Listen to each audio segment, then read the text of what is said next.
2018, I was awarded a fellowship there where I got to stay. This is in Tres Piedras, and I got to stay for a month in October. And I was working on this book, which just came out in February. It's about a wildfire coming into a small mountain community and everyone deciding whether or not to evacuate and how to evacuate. How quickly she'd become animal, how fast the feral had descended. The upkeep of the body seemed beyond her, hair tangled, teeth filmy, a real need to shower. It was absurd how fast Foggy Lonely had descended too. How exactly was she supposed to occupy herself for the next 3 months, not to mention the rest of her empty, empty life? Amelie ate a pear with one hand, her driving hand, and combed her hair with the fingers of the other as she drove past the dried grass outside Cheyenne. Empty, empty, empty. She jerked her fingers through the graying tangles, dry as the grass outside, which she'd done for most of the entire circuitous drive from Chicago. Finger combing was simply not the same as with a brush, which she'd forgotten to pack, and then subsequently forgot to buy on each of her stops.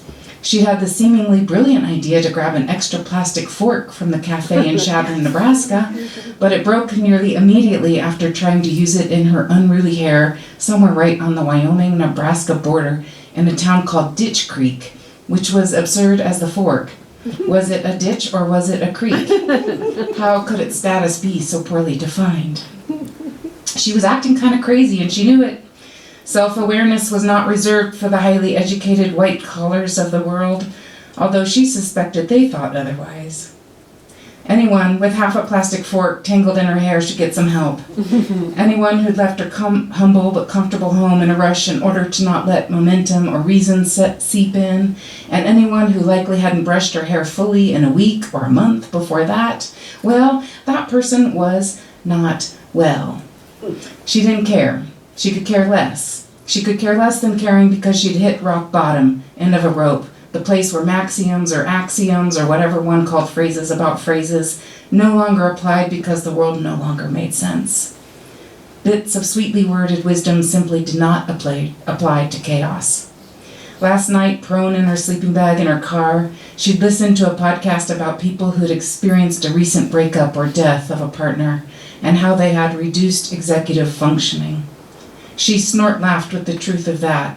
Yes, her neural and behavioral changes were wildly evident. No MRI images needed here. Husband dead, son launched, a job she liked gone, a world running amok, a planet lurching through space and miss being treated all the way. Without a doubt, her brain was not working right. But the real mystery was, how did others continue to pierce the fog with clear and focused thoughts? And why couldn't she be one of them? She spit the half-chewed pear pieces into a plastic cup containing the remnants of sunflower seed shells. The pear was underripe. It was going to give her a stomachache. She should listen to nature.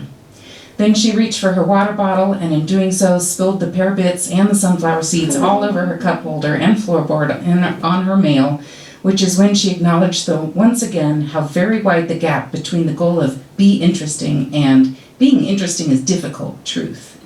Google Maps led her across a flat landscape dusted with snow that ended in a desolate dirt parking lot with an expansive view of the Rio Grande winding its way across flat land.